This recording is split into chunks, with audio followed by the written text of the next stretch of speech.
Welcome to No Apologies. I'm Dana Lash. One of the problems, many problems with the Biden administration is, it's actually the biggest one that they're dealing with right now. It's inflation. And no matter what Jen Psaki tells you or what the New York Times says, inflation is bad for the average American because it makes every dollar in your wallet worth less.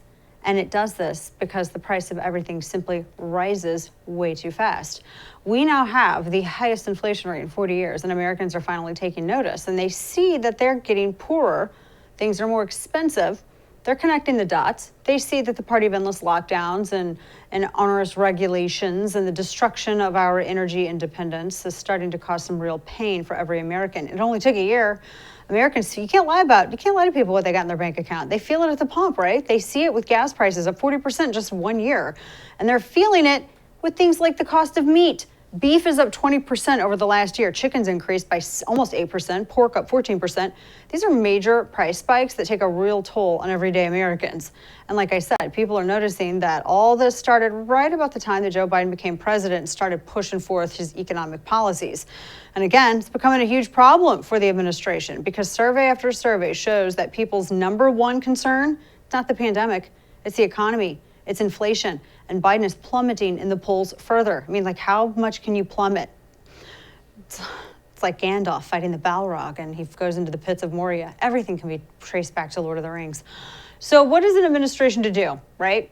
What the party of Big Gov always does. They blame the private sector. Good Maduro tactic. Circle back Jen Psaki says that the reason the price of meat is up is the same reason a gallon of gas is up. Greedy corporations. Watch. The President, the Secretary of Agriculture have both spoken to what we've seen as the greed of meat conglomerates. That is an area when people go to the grocery store and they're trying to buy a pound of meat, 2 pounds of meat, 10 pounds of meat.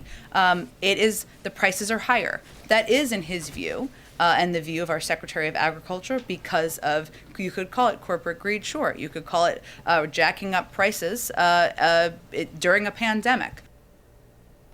Big meat. This is becoming a pattern. So if there's inflation, it's those darn corporations that are gouging you. And Psaki says the same thing about energy. Inflation is always somebody else's fault. Watch. The president has also been concerned, as the administration has been, about what we have seen as rises in supply that have not been accompanied by drops in cost. That's one of the reasons he's asked the FTC to look into price gouging, something that is no doubt impacting, or we expect might be impacting, the cost of gas around the country. There's zero evidence of price gouging. Do you notice the pattern? Don't blame us, blame big oil. Don't blame us, blame big meat. Big meat. Never, ever getting past this, ever. I almost, sidebar, want to create a whole other publication besides my newsletter over at Substack called Chapter and Verse and just call it Big Meat and write about meat.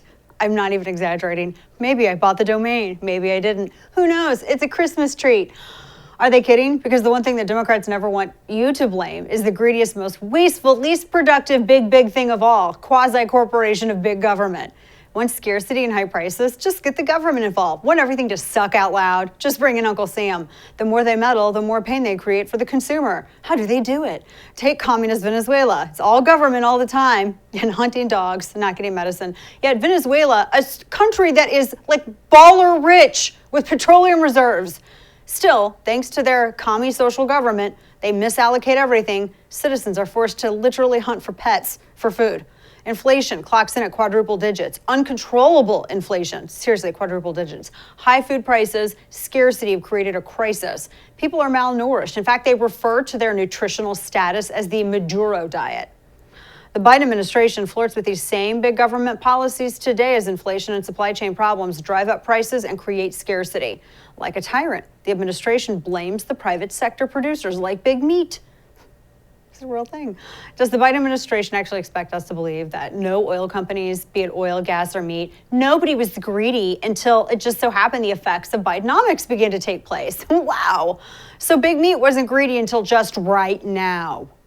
This is the standard cop-out of the economically illiterate. In reality, when the government prints money and finances debt by just like printing off dollar bills, prices increase, money's cut in half in terms of value, spending increases. Now, for a very short time at the start of inflation, you see profits increase. Businesses see demand, they react accordingly. The problem isn't that businesses, though, change their behavior or practices. The problem is that DC is printing more money to pay for their spending. And when you print money out of thin air, there's simply too much of it chasing too few goods.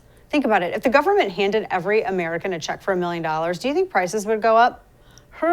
Yeah. Of course they would. Printing money and doling out that free money to people, that's a recipe for inflation. Shake and bake. It happens every single time it's tried. And it's happening now, not surprisingly, to America, thanks to Bidenomics. And it's not just printing money in the trillions that creates inflation. It's also the regulations that the federal government places on industries like meat production. Why do they do that? Because they want to protect you, of course. See, the federal government has made it hard to compete in the meat industry. There's so many regulations, interstate, intrastate, so many hurdles for small processors. For instance, if you're a rancher in Colorado and you're trying to process meat to serve people in California, guess what? You can't do it.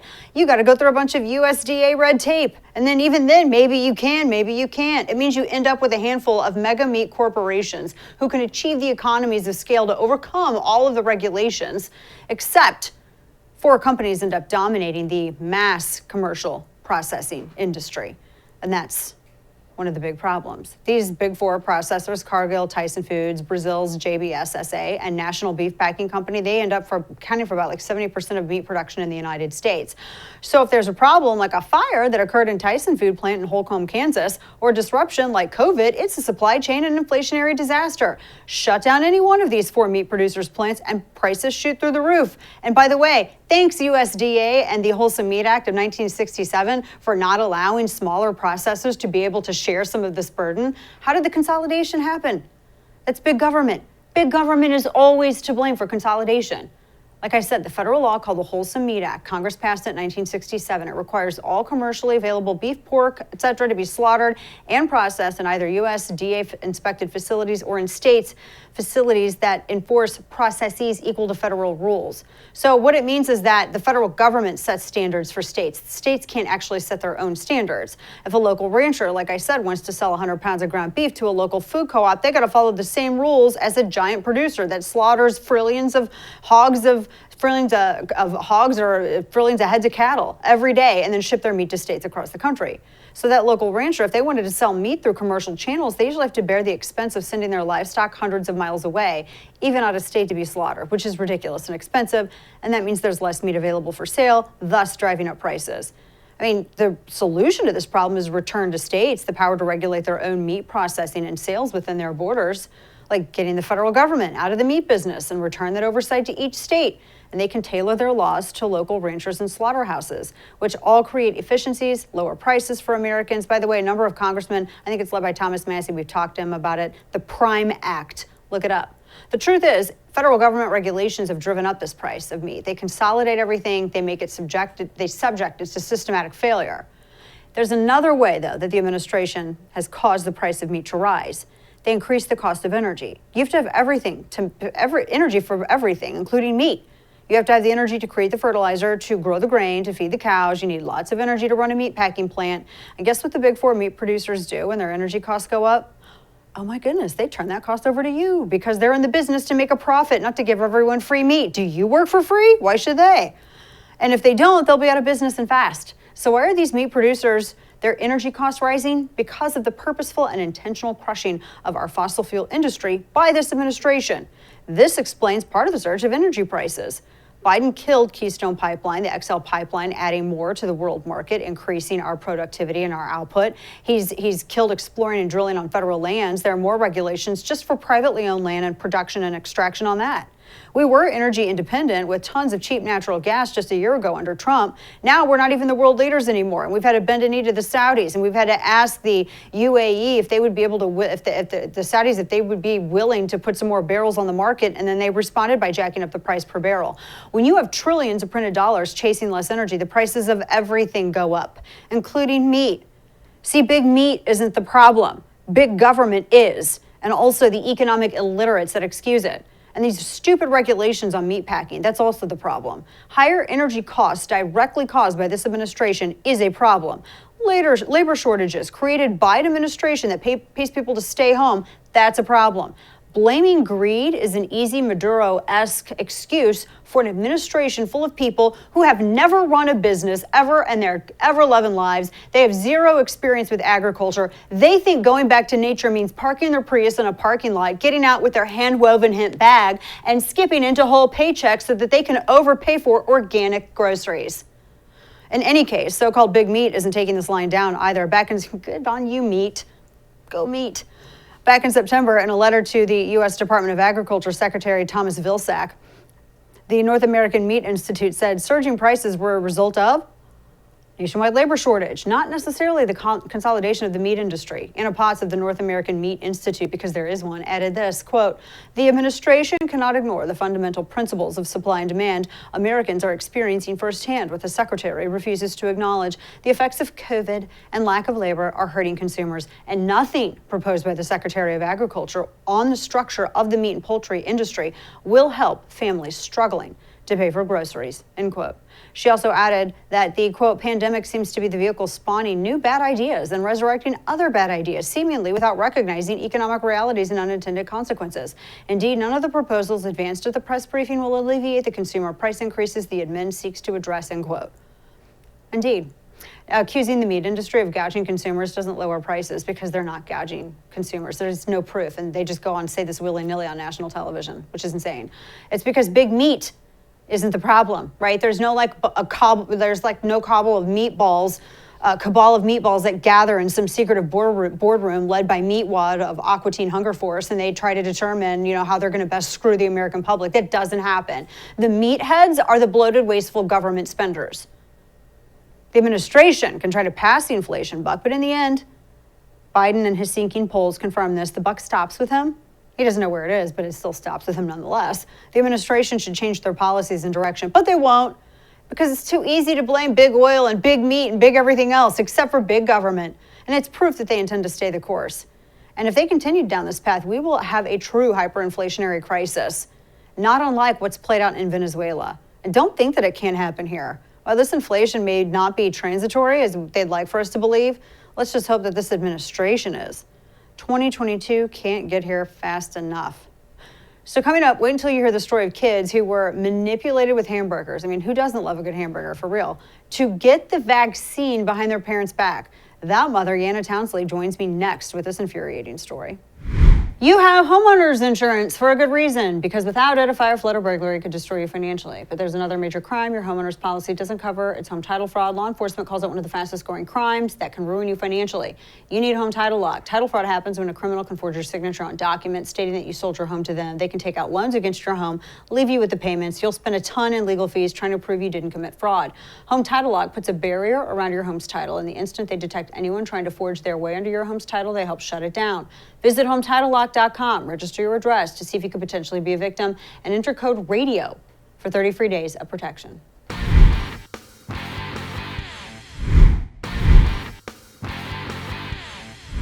So it seems like California has been kind of the poster child for what not to do during the pandemic.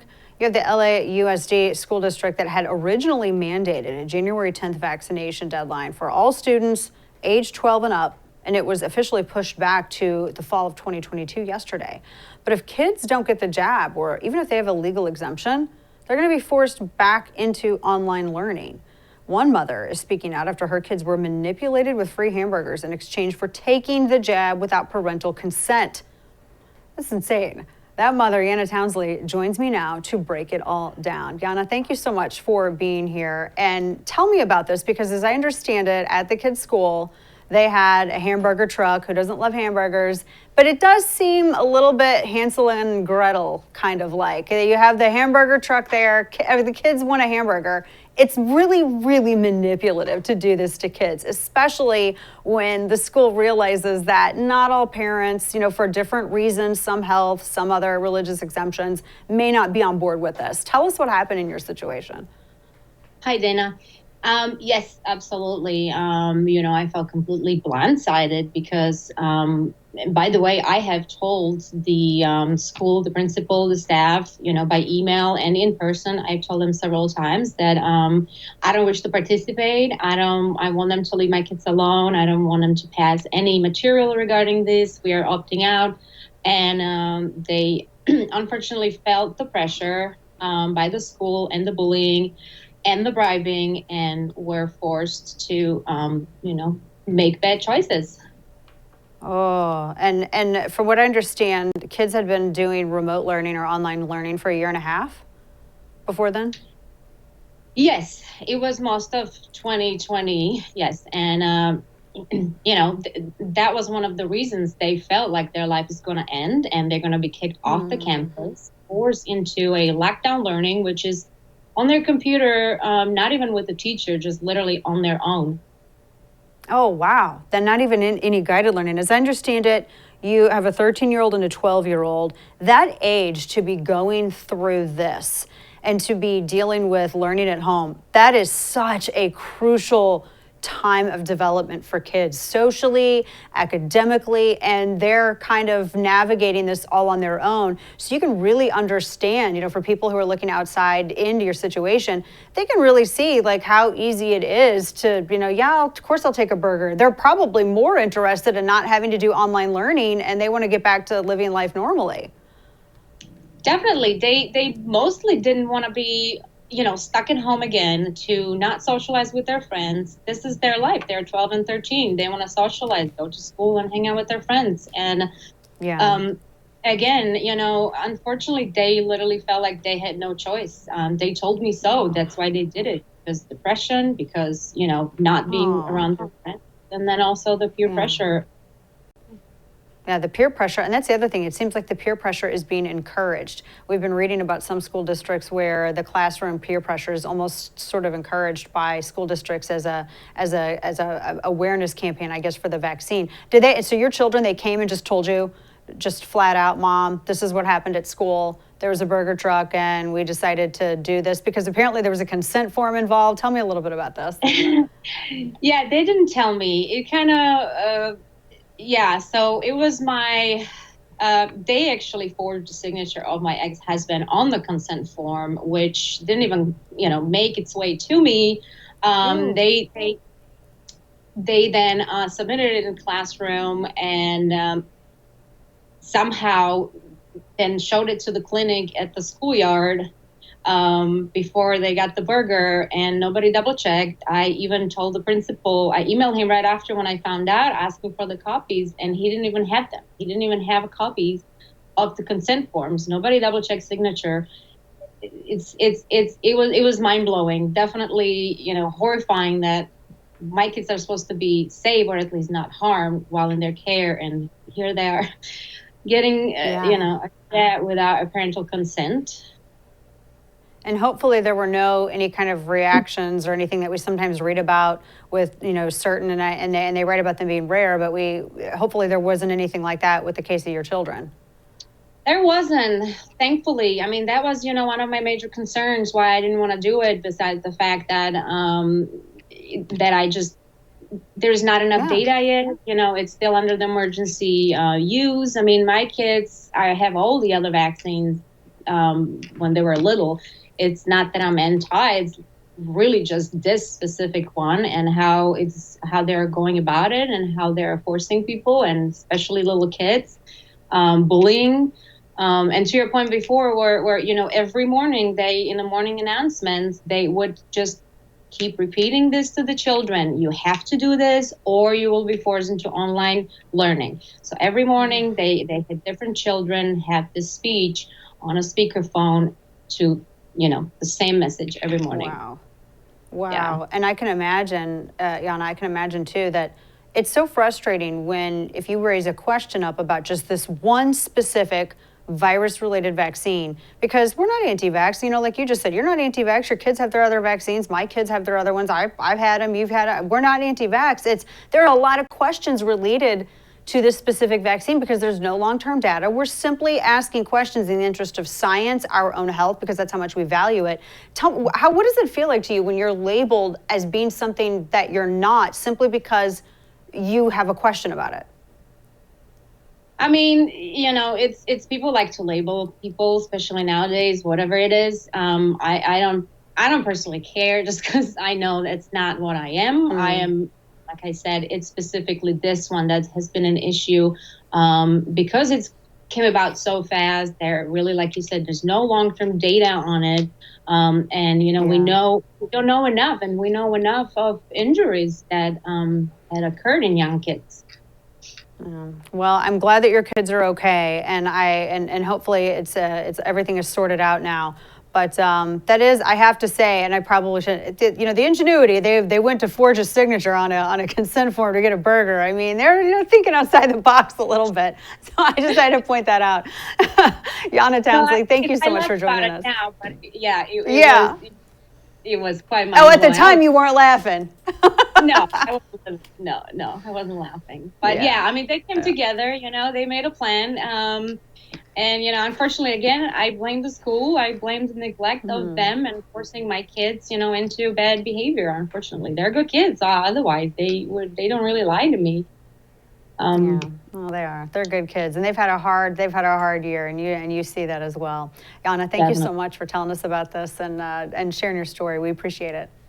Thank you so much for your time. Appreciate it. Thanks. So coming up, we're going to hear from a small business owner in LA. Have you been hearing about the smash and grabs? You can't say that it's looting apparently, because now we're applying political correctness to actual legal terms. But this business owner was actually forced to close her store because of violent looting. I mean, people who were illegally armed looting, taking over malls and boutiques and pretty much the state. We'll talk that next. Keep it here. Thanks to Biden's economic policies, job numbers are still abysmal. Inflation is still skyrocketing. We've talked about it for weeks and weeks and weeks. Instead of following the former president's pro-business agenda that had the economy booming, Biden wants to tax corporations and pass trillion-dollar bills we can't pay for. It's time for you to take proactive steps to protect your wealth and your retirement by investing in gold and precious metals. Legacy Precious Metals can help. Washington prints money to pay for their outrageous bills. That just devalues your dollar. Gold offers a hedge against inflation, and as the dollar gets weaker, gold gets stronger. The folks at Legacy Precious Metals are the gold standard when it comes to investing in precious metals, and they have a team of experts who can counsel you on the best options for you and your family. Don't leave your retirement to chance. Call Legacy Precious Metals at 866-580-2088 or visit them online to download their free investor's guide full of useful information at legacypminvestments.com.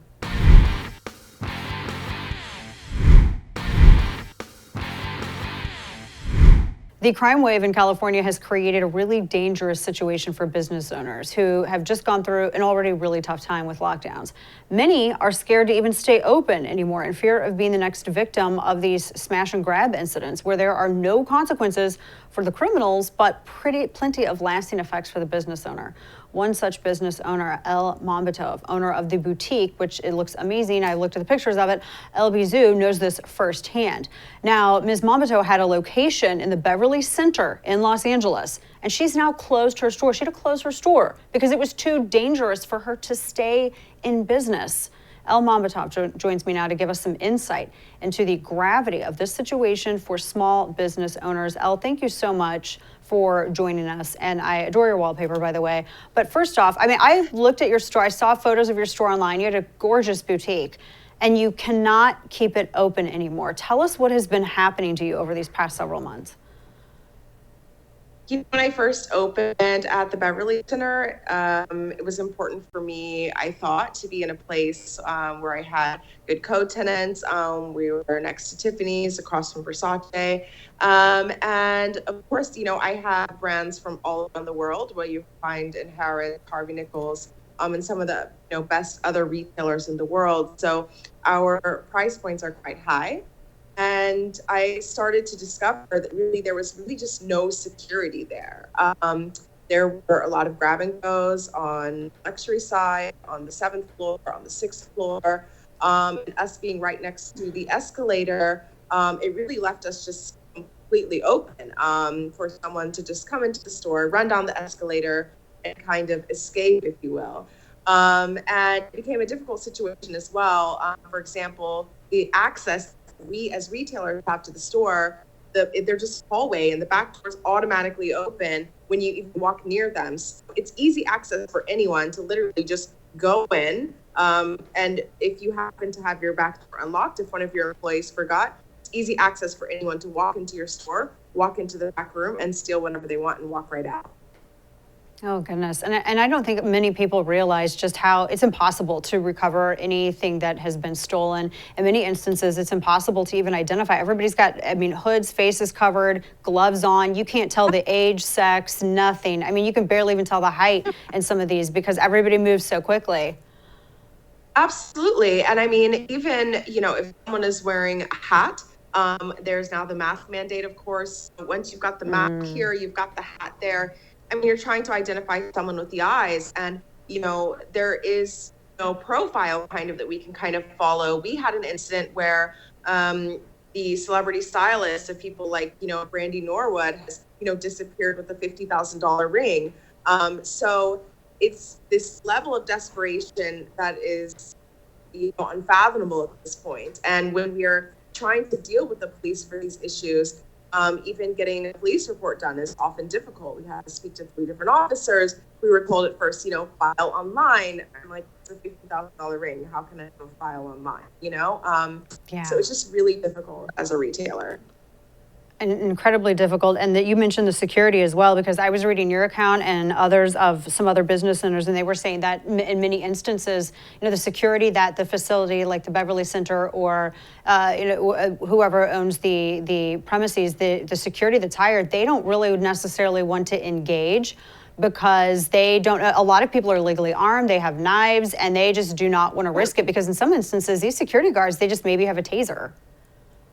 Yeah, no, absolutely. I mean, they don't want to engage because it seems like they don't really want to get involved because they don't know what they're getting involved to. And that leaves us, again, like completely open. And, I've seen people who are wandering in and out of every store, circling, almost like looking for what they're going to take. And the officers are just kind of like hunched over the glass rims. They're like, we're watching. And I'm like, okay, like, how is that helpful? Yeah, not helpful at all. Would you open a business again now, knowing, seeing everything? I can imagine, I don't know that I would right now with the way everything is, but what are your thoughts about the future and reopening your boutique? What's going to happen? Shopping luxury retail is such an important part of LA, especially Hollywood and all the events that we have, and we do have so much couture, and we have so much to offer LA, but it's about finding the right place. It's about figuring out how you can merchandise a store in a way where things aren't so easily accessible, and it's a really difficult landscape to navigate at this point. I do want to open something, but the where is very difficult right now. Yeah. So many business owners are in that particular position as well. It's just awful. The store's gorgeous, by the way, and I see people running in and just destroying stores, and I know how hard it is to merchandise those out. I'm thinking, oh my gosh, it looks so pretty. Stop. Elle Mambetov, thank you so much for joining us. I appreciate it. Thank you so much. Mm-hmm.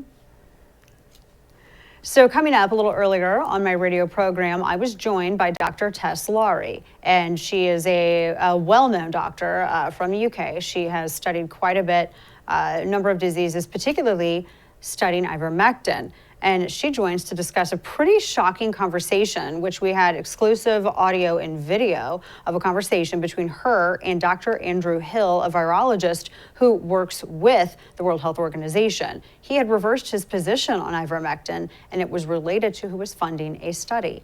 We'll discuss. Keep it here.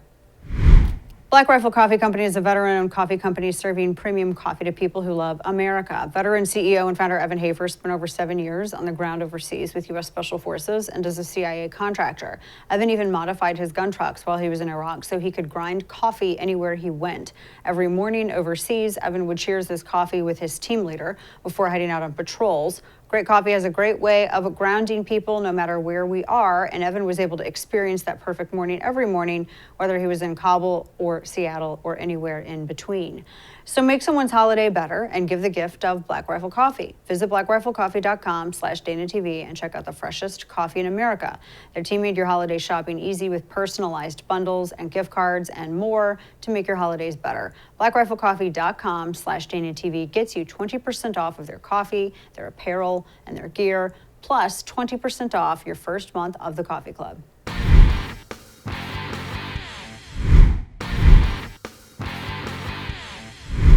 Earlier today on my radio program, I was joined by Dr. Tess Lawire in what was her first national U.S. interview debut on a shocking ivermectin cover-up. Now, we exclusively had the audio and video of a conversation between her and Dr. Andrew Hill on his reversal of ivermectin's effectiveness. Watch.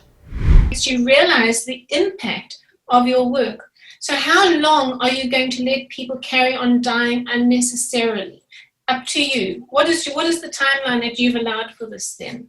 Well, what I hope is that this stalemate that we're in doesn't last very long. It lasts a matter of weeks, and I guarantee I will push for this to last for as short amount of time as possible. So how long do you think the stalemate will go on for? How long do you think your well, okay, is going to allow the stalemate to go on for? From my side, every single new trial that comes through, we're going to be aggressively adding it on, and I think end of Feb will be there. 6 weeks. How many people die every day? Well, there is a whole group of people who think that ivermectin is complete rubbish. It's I'm not talking about them. I'm not talking about them. I'm saying we know the evidence. How many people die every day? Oh, sure. I mean, 15,000 people a day. 15,000 people a day times 6 weeks. Yeah, sure. First, I get you have it. to try and get it into the UK. Oh my goodness. This is amazing audio. It's a conversation that took place between two medical professionals, very, very experienced in their line of work. And this is Dr. Tess Lawire, who was speaking about ivermectin and this study that was very, very different from a previous study done by the same doctor, Dr. Andrew Hill.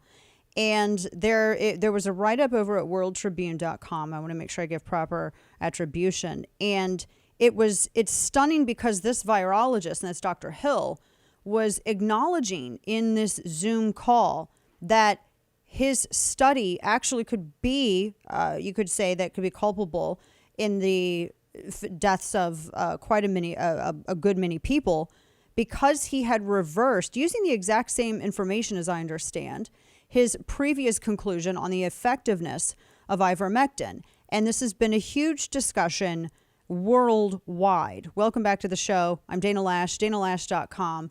And joining us right now is Dr. Tess Lawire, and this is the first time that she's spoken to anyone here in the United States press about any of this. And Dr. Lawire, we really appreciate you joining us. And I know I really feel for our medical professionals, because this is a very odd place, I think, for people like you to be right now, because you're ultimately a scientist. You're a doctor. You study medicine. You study disease, viruses, etc. And you consult on that basis. And now, in the past couple of years, there's been a very uncomfortable political smash up with your world, which I'm one of those people who likes to keep those things separate.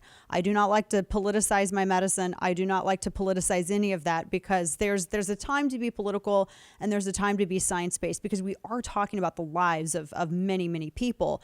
And that ultimately is what motivated you to exclusively share this video and this audio with us.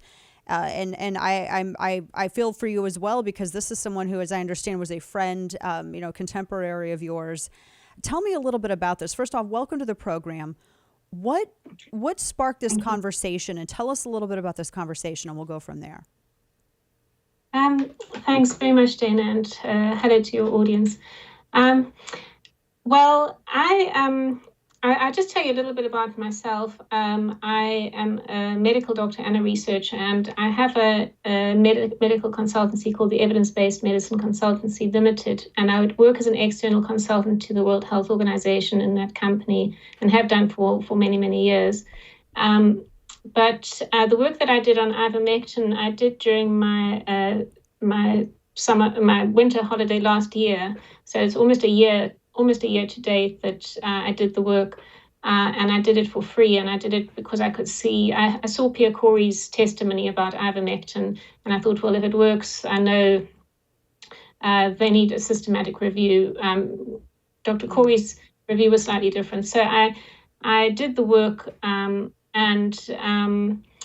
then once I'd submitted it to various bodies, including the WHO, I became aware that they had appointed somebody in fact, Pierre Corey had also mentioned it, that they had already appointed someone to do a review of ivermectin. And that was when I met Dr. Andrew Hill. So I never knew him before.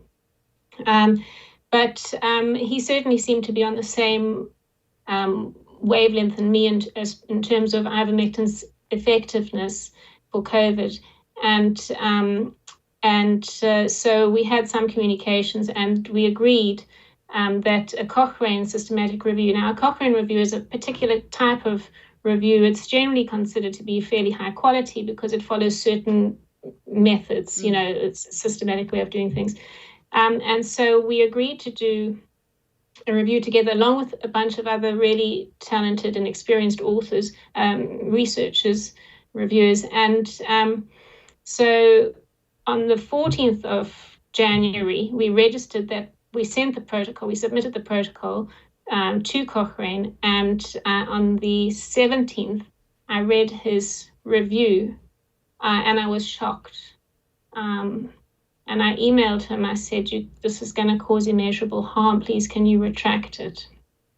And he said, could we meet tomorrow to discuss? So that excerpt you heard was from that meeting that we had on the 18th of January, where I was really wondering how the conclusions of his review, which called for more trials on ivermectin, could have been so different from our discussions where we both seemed to agree that ivermectin was really, it was clear that it worked and that it should be employed as soon as possible, and he was going to help to get it working together. We were going to work together to make sure we could get that information to the government, to the authorities, and to the public as quickly as possible. We're talking with Dr. Tess Lawire, who's the director of evidence-based medicine consultancy in the UK, consulted with the World Health Organization, and also co-founder of the BIRD Group, the British Ivermectin Recommendation Development, which ultimately was suspended from Twitter, not surprising anymore.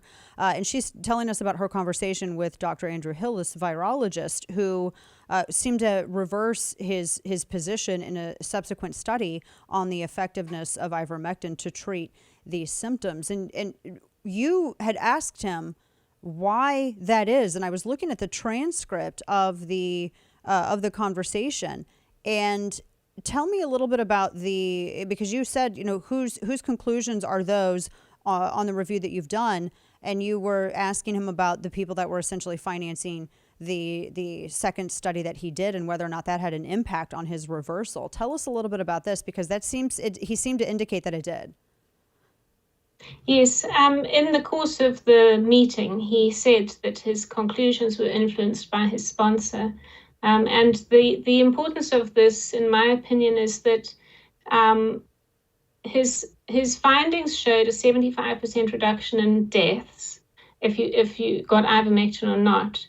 But the conclusions said more trials were needed, and something to the effect that the regulators couldn't approve until more trials were needed. So in my opinion, that caused a real pause. It caused, because to call for trials take a very long time to conduct. So it meant it would take a long time before people would access this medicine. And at that time, people were, there were high numbers of deaths. And ivermectin is a very safe medicine. So and it's safe and it's cheap. And it's widely available. It's used by billions of people around the world to treat worms and other parasites. And it gets a very bad rap, and I'm going to ask you about that in a moment. Hill had said in the transcript that you had shared, Unitaid has a say in the conclusions of the paper. Tell us about, because you say, who is it in Unitaid then? Who is giving you opinions on your evidence? Tell us about this group that is the sponsor of his secondary study here, his second study. I don't really know much about Unitaid. Do you mean the author list? Yes. Because you said that they have a say in the conclusions of the paper, is what Hill had said. And you say, okay, well, who is it in there then who is giving you opinions on your evidence? Because there's all kinds of, and I always like to be careful, because everyone, it's very easy to encourage. I like to be fact-based, very, as you do, because this is, it's people's health, and I take it very seriously apart from politics. But I wanted to tell us a little bit about that, and then we'll talk about ivermectin. And your lighting looks fine. I know it changed in the simulcast of the nationally It does syndicated look show. good. I'm It thankful. actually looks great, so no worries. So I never got the names of the unknown authors in the paper. He said he would make some names available to me, but he never did, and we didn't have any further contact after that meeting. Although I did reach out to him on a number of occasions. But what is of interest and relevance is that I had a French organization called Bon Sens. It's a citizens organization. They commissioned a forensic communication specialist to look at that review, that preprint, and they found that there were 2 to 3 other authors in the paper that were not listed, one was not an English speaker, to my understanding, and that the paper had it had a different. So there were obviously different segments written by different people, and the one person constantly wrote to manipulate, to undermine the evidence on ivermectin. So this is the subject of legal action, I believe, in France. Wow. We're talking with Dr. Tess Lawire, who's describing for us, sharing with us the conversation that she had with virologist Dr. Andrew Hill.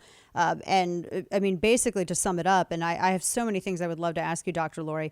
You had this doctor who had authored this analysis of ivermectin as a treatment for coronavirus for these symptoms, found the drug overwhelmingly effective, testified to such before NIH. This was January 6th of 2021. And then within a month, though, he had said, according to the transcript, that he found himself in a tricky situation under pressure from his funding sponsors. He had then published an unfavorable study, which, interestingly enough, was using the exact same sources, as I understand, that he had used for the study, in which he found that it was actually overwhelmingly effective. Is that an accurate summation of? I'm not sure that it's exactly the same, because he did, I think there were some studies that were removed because he was concerned about their quality. Right. So right. I can't say exactly the same. I wanted to ask you, Dr. Lawire, why does ivermectin get such why does it have or developing such a bad reputation with, it seems like when you look at the headlines, why are so many people so critical of ivermectin? Well, in my opinion, there's been a huge amount of propaganda and disinformation. It feels like there's been a big campaign waged against ivermectin and indeed early treatments. But I think because ivermectin is so effective, it would have been a total game changer. And in my opinion, over the past year, there has to be something else going on at the moment. Things just don't add up. So, I'm really hoping that by sharing this information, just to show how the science has been so corrupted in a way, it's not reliable, and people really need to look further than what they see on the news and even what they read in the scientific journals, because that's certainly not the full story. You can watch the full interview on my YouTube page, just look for Dana Lash, or on my Facebook page, Official Dana Lash. So coming up, no one cares about your electric car, so shut up about it already. We'll talk next. Stay with us.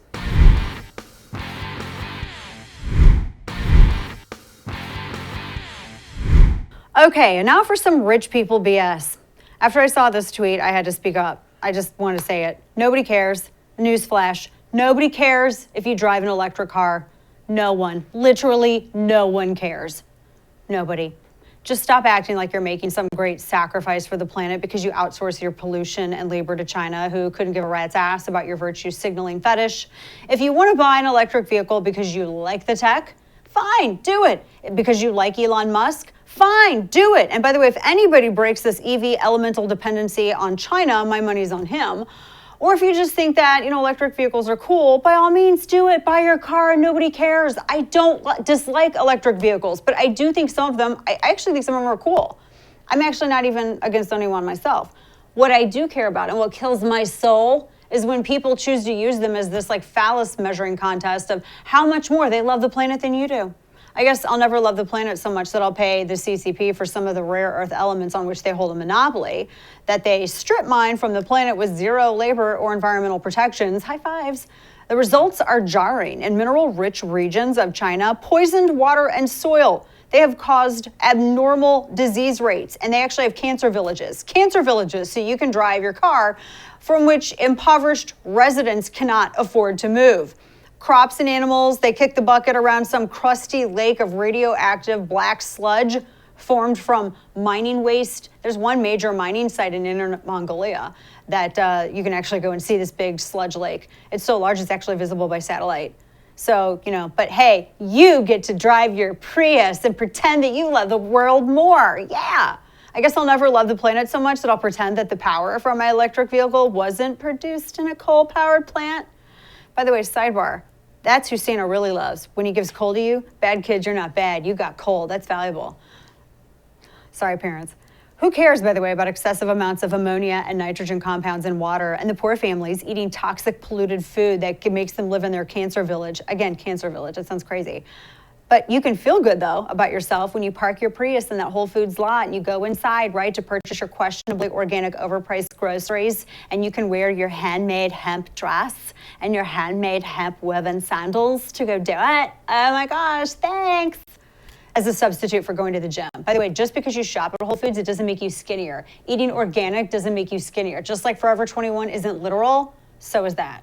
High fives, though, right? You can feel good about yourself while lecturing everybody else on their inability to afford such an exorbitant modern-day indulgence to atone for one's environmental sin, knowing that the tar and smell that its creation causes is an ocean away. Similar to the picture of Dorian Gray, you can inflate the legitimacy of your enviro dedication with rare earth elements, while sulfur, tar, and mercury and other toxins are dumped on the opposite side of the planet, away from your Tupperware fresh sphere of influence. That's the deal. You sell out for a mostly, or partly, depending on the manufacturer, communist-made trophy to cement your status in society, and China and its Belt and Road partners, they get to hide the dirty work required to achieve it. Nice trade. Drive what you want, don't litter, avoid funding communists, and live your damn life without any regard for these smug, rich socialists who wouldn't be peddling this crap to you if they weren't making a buck off it. That does it for us tonight. Thanks for tuning in. Good night, and don't bend the knee.